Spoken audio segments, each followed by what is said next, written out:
नमस्ते प्रणाम। आप लोग सुनिए, बहुत सुंदर एक नचारी गीत है। कैसा लगता है ज़रूर आप लोग बताइएगा। धन्यवाद दोस्तों।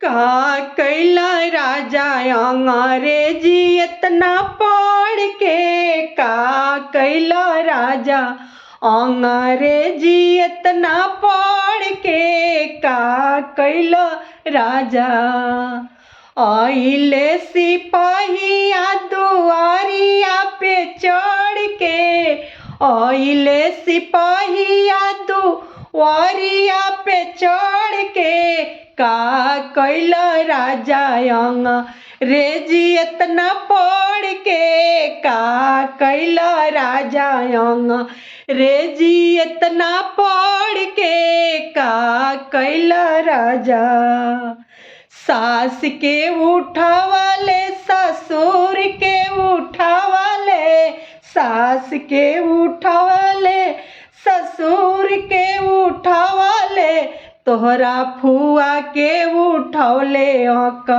वारिया में भर के, का कैला राजा अंग्रेजी इतना पढ़ के, का कैला राजा अंग्रेजी इतना पढ़ के, का कैला राजा अंग्रेजी इतना पढ़ के आइले सिपाहिया दुआरिया पे चढ़ के, आइले सिपाहिया दुआरिया पे चढ़ के, का कैला राजा अंग्रेजी इतना पढ़ के, का कैला राजा अंग्रेजी इतना पढ़ के, का कैला राजा जेठ के उठावाले जेठान के उठावाले, जेठ के उठावाले जेठान के उठावाले,